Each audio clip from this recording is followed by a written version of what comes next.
This is Top 30. The security guard at the Mandalay Bay Hotel who was shot by the Las Vegas gunman is speaking out publicly for the first time about what happened on the 32nd floor. Jesus Campos was shot minutes before the gunman opened fire on Las Vegas concertgoers, killing 58 people. Campos spoke on the Ellen DeGeneres show, saying he was checking on a fire escape door that was open and found it was bracketed, which was unusual. Campos called a maintenance worker to come check on it while he was walking down the hallway. That's when he heard drilling sounds. As I was walking down, I heard rapid fire, and at first I took cover. I felt a burning sensation. I went to go lift my pant leg up, and I saw the blood. That's when I called it in on my radio that shots have been fired. He said he didn't know where the shots were coming from, but warned the maintenance worker and a woman who'd come out of her room to take cover. Campos was hit in the right thigh, but was not seriously injured. The bull market's been rallying since 2008, and it continued with the Dow surging 16.4%, momentarily hitting a record high of 23,000, a first in its 121-year history. Thorne Perkin, president of New York-based money management firm Papa Marcow Wellner Asset Management, said Dow 23,000 is something to cheer. The Dow achieved its 50th record close this year. According to USA Today, Wall Street experts say the market's strong year has everything to do with global economies elevating simultaneously. It took 76 days for the Dow to go from 22,000 to 23,000. Let's hope the trend continues. These are your quick hits. Ford has been urged to recall 1.3 million of their popular Explorer models built between 2011 and 2017 because of carbon monoxide poisoning concerns. Thousands of complaints have come in, but Ford maintains their vehicles are safe and says they'll inspect and repair if needed. Boston Celtics forward Gordon Hayward broke his ankle during Tuesday night's season opener, just 5 minutes into his career with them. Players and fans looked on in horror as he came down wrong, leaving his ankle at a shocking 90-degree angle. One Chicago couple scored big when they got Bill Murray to deliver exciting news for them. I got news for you. You're gonna be grandparents. You're having a baby. So cool. Congratulations. Senators from both parties have made a deal to save healthcare subsidies, but its future is unclear. Republican Senator Lamar Alexander and Democratic Senator Patty Murray proposed funding the payments to health insurance companies for another 2 years. Those are the same payments that President Trump said he would stop making just last week. Critics of his announcement said it would cause premiums to go up. The subsidies are also known as cost-sharing reductions. They lower out-of-pocket health costs for low-income Americans. In addition to keeping the subsidies funded, the deal will let everyone enrolled in Obamacare purchase so-called catastrophic plans that have lower premiums but higher deductibles. Initially, the deal was praised by the White House. The president then walked back his remarks. Both he and congressional Republicans criticized the subsidies, calling them a bailout. Given that, it is unclear if Congress will even vote on the plan, making the future of healthcare even more uncertain than it already was. Men are responding to the viral Me Too campaign with a hashtag of their own. How I Will Change is being used for men to discuss sexual abuse and harassment. It was started by Australian writer Benjamin Law, who told men it was their turn. He also reminded them that they don't have to be a perpetrator of sexual assault to do something about it. Some men promise to speak up when they see sexual harassment or to be better listeners. Others promise to teach their sons and grandsons the right way to treat women. The tweets haven't all been positive. Some men denied the existence of a rape culture and said they didn't have to change just because they were male. The Me Too hashtag began after the sexual assault scandal around movie mogul Harvey Weinstein. Hundreds of thousands of women have used the hashtag to share stories of being harassed or abused. But some critics said the movement put all the responsibility for doing something about assault on the victims. So clearly we have a long way to go in fighting sexual abuse, but at least the conversation's been started. The mother of a US soldier killed in action told the Washington Post, "President Trump disrespected my son and my daughter, and also me and my husband." She wouldn't elaborate, but seemed to echo the statements made by Florida Representative Frederica Wilson. The Democrat was with the family when the president called to offer condolences to the widow of Sergeant LaDavid Johnson, who was killed in Africa on October the 4th. Wilson says the call was on speakerphone, and she heard the president say he knew what he signed up for, but I guess it still hurt. She says he didn't know Johnson's name and called the comments so insensitive. Trump is strongly denying the allegations and tweeted, "Democrat Congresswoman totally fabricated what I said to the wife of a soldier who died in action, and I have proof. Sad." Wilson spoke to CNN after Trump's tweet, saying she has no reason to lie and says she has proof as well. A White House official said the president's conversations with the families of American heroes who've made the ultimate sacrifice are private. Let's go to the New York Stock Exchange for our Fox Business Minute with your friend of mine, Nicole Pedalides. Nicole, I'm hearing big things about GM and their self-driving cars. That's right, Richard. Well, self-driving cars may be coming to a street near you. General Motors is working with officials in New York City to conduct tests in Lower Manhattan early next year. If all goes well, GM would be the first ever automaker to test its semi-autonomous technology in the Big Apple. And McDonald's has introduced phone lockers in Singapore to get customers to put their phones away and talk to each other during mealtime. Mobile users have taken to social media to share pictures of the locker. This initiative is part of the company's Phone Off, Fun On campaign. Well, sharing your location on your phone is nothing new, but WhatsApp has rolled out a new feature to not just pin where you are, but allow your contacts to actually track you for an extended period of time.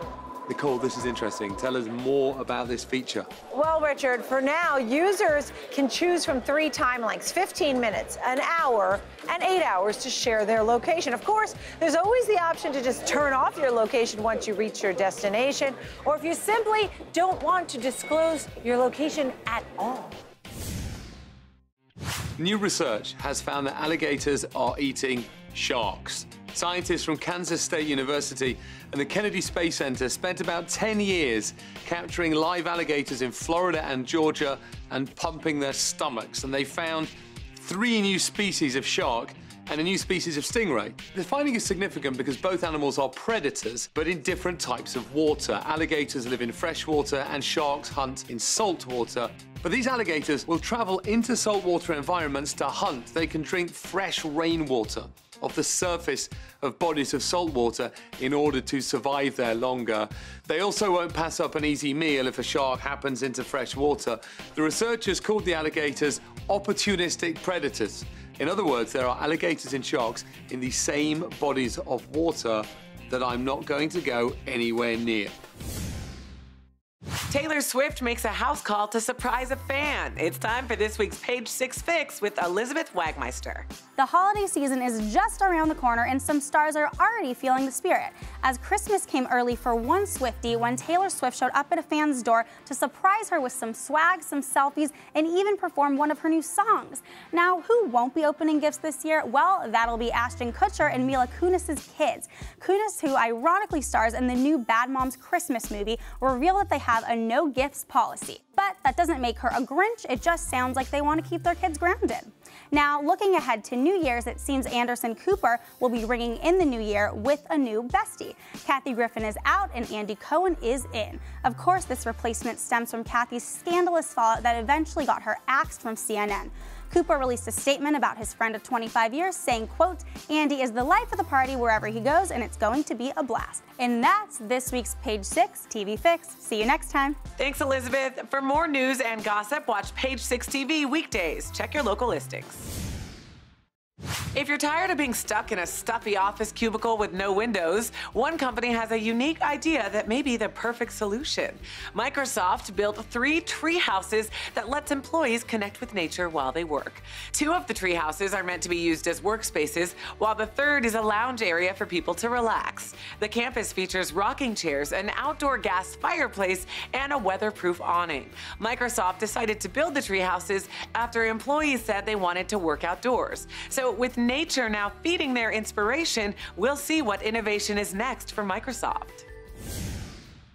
High school graduates in America are missing out on billions of dollars in college aid. The graduating class of 2017 left $2.3 billion in grants on the table. This according to research by the website NerdWallet. Those students didn't fill out their free application for federal student aid, or FAFSA. The form is the first step towards getting federal, state, or institutional money. The study focused on the largest source of federal money, Pell Grants. They're awarded to undergraduates from low-income families. Unlike student loans, they don't need to be repaid. In other words, we're talking about free money. For the school year ending in 2017, a Pell Grant could get students nearly $6,000, but over 1.2 million never applied for them, even though almost half of all students were eligible. Experts say those students aren't just missing out on free money, they're making their own student loans harder to pay back. In today's Hometown Stories from Fox 5 New York, volunteers are cleaning up the grave sites of fallen veterans buried at George Washington Memorial Park in Paramus, New Jersey. The park has over 180,000 graves, 3,000 of which are for veterans. And some of the deceased may not have any family left to maintain their gravesite. One volunteer found a gravestone for a soldier who fought in the Spanish-American War in 1898. A love for country motivates these volunteers to keep going. In our second story from Fox 26 Houston, Anne-Marie Saig from Kingwood, Texas, started a fundraiser for local teachers who were affected by Hurricane Harvey. Her two daughters attend Kingwood High School, which was devastated in the storm. Classes had to be moved to a different school while repairs are done. She began selling Kingwood Strong t-shirts for $10 each, donating all the profits to Kingwood teachers. Well, the response has been overwhelming. She's now sold over 1,800 shirts. In our final story from Fox 4 Dallas, Jason Waller graduated from Southern Methodist University in December with a mission to help train veterans to be entrepreneurs. Jason understands firsthand the struggle to return to civilian life after military service. He served a 15-month deployment in Iraq. Now Jason is hiring vets for his business, Emergent Services, and trains them to be independent insurance adjusters, giving them the tools for success after serving their country. He's the best basketball player on the planet, will make more than $30 million this year just from the Cavs, and is the cheapest player in the NBA. Yeah, the cheapest player. That's how best friend and teammate Dwayne Wade described LeBron James in an interview this week. LeBron was sitting right next to him and didn't deny it. In fact, the man worth an estimated $400 million owned it, saying, "I'm not turning on data roaming," referring to his phone. "I'm not buying apps, and I still got Pandora with commercials." Pandora, of course, is a music streaming site, and the premium service costs $9.99 a month. You'd think that could fit into the King's budget. But don't worry, Pandora tweeted at LeBron saying they'd hook him up so he could ditch the commercials. And 2 minutes later, LeBron responded, "Well, if you insist." So I guess it's true. It's good to be king. A Texas man was arrested for stealing more than $1.2 million worth of fajitas. Gilberto Escaramilla was fired from a San Benito juvenile center after he confessed to stealing more than $1 million worth of fajita shipments over the course of 9 years, and this is how he was caught. Escaramilla called off work on August 7, and when an 800-pound delivery of fajitas arrived at the juvenile center, the employee told the driver the department didn't even serve fajitas. The driver had been dropping deliveries there for nearly a decade, which the center had been unknowingly paying for. Once confronted the next day, Escaramilla confessed he'd been accepting the deliveries and selling them himself. The district attorney said he would literally, on the day he ordered them, deliver them to customers he'd already lined up. Authorities originally estimated the theft to be valued between $2,500 and $30,000, so they were floored when the fajita fraud turned out to total $1,251,578. A stray dog crashes a wedding and ends up finding his own happily ever after. You can't make this stuff up. For Marilia Peroni and Matthias Gomez Martins, their wedding day was already full of surprises. It was raining and they had to move the entire ceremony into a tent. That was only the beginning. As the music began for the bride to walk down the aisle, the crasher of all wedding crashers sauntered in, a muddy stray dog. Any bridezilla would have freaked out, but not in this case. The dog was calmly escorted out. When Marilia and Matthias were about to exchange their vows, guess who came back in? This time plopping down on Marilia's veil for a nap. Crashing their wedding clearly tired this dog out. The best part of this story is the newlyweds were so unfazed by their surprise guest, they invited him to the reception, and afterwards they realized they didn't want to see him go. The muddy stray that messed up their wedding day was a keeper. The Martins adopted the pup, and now they hope their story will inspire others to adopt as well. The largest private jet in the world is now for sale for $73 million, and we are getting a look inside. The Bombardier Global 7000 is the only jet that features 4 different living spaces, complete kitchen, and full-size suite for a crew. If you decide to buy one, you are able to choose the cabin configuration and the extras you want on board. Once in the air, passengers can be served gourmet cuisines in the dining area or choose to watch TV and movies while they eat in front of a large screen. There are also beds available for those long journeys for anyone who wants a nap. The plane holds up to 19 passengers and the company is taking orders right now. 73 million, 19 people. I mean, when you break it down, it's still only $4 million a person.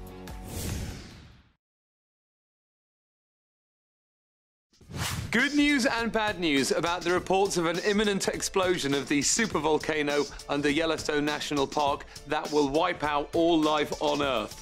Bad news, it is going to happen. Good news, not for thousands of years.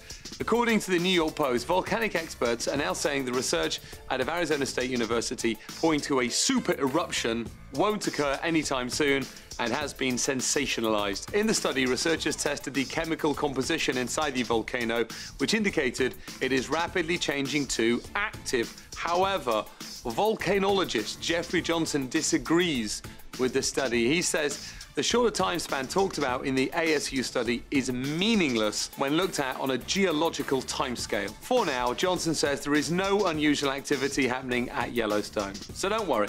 When the massive explosion happens, you'll already be dead. You might be more influenced by Hollywood than you realize. A new study reveals that some people rely on celebrities for direction when it comes to making medical decisions and what type of treatment they should get. Researchers have dubbed it the Jolie Effect. Using Angelina Jolie's decision to go public with her preventative double mastectomy in 2013, it was found that more women chose to have the surgery, resulting in a distinct spike in risk-reducing mastectomies. Conducted in Australia and New York, the study's co-author says there's about a 50% increase of RRMs in these regions between 2013 and 2014. But Dr. Michael S. Sable warns you should listen with caution when taking medical advice from a celebrity, noting they often don't have all the facts. So the moral of the story here is don't just rely on something a celebrity says when it comes to your health. That's what doctors are for. When 9-year-old Lauren Jade Smith's house burned down in the Santa Rosa fires, his family lost everything. But the only thing on his mind was the loss of his baseball memorabilia. So he penned a letter about everything he lost and sent it to his favorite team, the Oakland A's, and it went viral thanks to social media. Oakland Athletics president Dave Cavall tweeted, "This is so touching, so sad to hear about their loss. We would be happy to completely outfit the family in new athletics gear. Contact me." And this had a ripple effect, with other MLB teams tweeting photos of packages they were sending, including the Tampa Bay Rays, the Boston Red Sox, and the San Diego Padres. If you want to donate to Lauren, you can do so in care of the Oakland A's.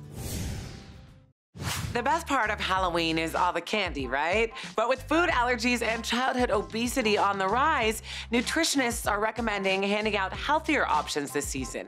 Registered dietitian Carmen Meyer suggests drawing pumpkin faces on clementines. She says these make great treats for kids because they're easy to peel and the cost is low, so you don't have to break the bank giving out healthier snacks on Halloween. Other dietitians suggest 100-calorie bags of pistachios or individual bags of plain popcorn. Dietitian Lauren Harris-Pincus says she gives out Halloween-themed water bottles and says kiddos acquire enough candy from everyone else and they build up a great thirst running from house to house. There's even something called the Teal Pumpkin Project. If someone places a teal-colored pumpkin outside of their home, it lets trick-or-treaters know that non-candy options are being offered. So hopefully the teal pumpkin trick works and it's the first of many healthier Halloweens. That is it for today's Top 30. Here are some stories coming up that are worth knowing about. Never-before-seen documents from the JFK assassination could be released. We talk to the man who spent years photographing himself at famous movie locations and see the most expensive items from this year's Neiman Marcus Christmas book. These stories and more coming up on the next Top 30.